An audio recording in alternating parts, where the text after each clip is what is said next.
ఓవరాల్గా రేవంత్ రెడ్డి ప్రభుత్వం ఎలా ఉంది అంటే కాంగ్రెస్ ప్రభుత్వం గురించి ఏం చెప్తారు అసలు మీరు? అంటే అన్నీ బాగానే ఉన్నాయి, ఎవరు బాగున్నారని చెప్పలేము మేము.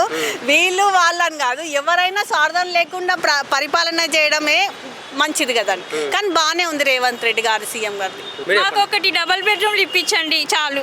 అవునండి, అదొకటి మా ప్రాబ్లం తీరిపోతుంది. రేవంత్ రెడ్డి గారి పాలనలో మాకు ఇల్లు వచ్చిందని ఆనందంగా ఉంటుంది మాకు మాత్రం. నేను సీఎం గారికి రిక్వెస్ట్ చేస్తున్నా, రేవంత్ రెడ్డి గారు మీకు నమస్కారం. నాకు మాత్రం ఇంటికి కట్టడానికి కూడా వెళ్ళట్లేదండి, నాకు మాత్రం ఫ్రీ ఇల్లు ఇప్పించండి.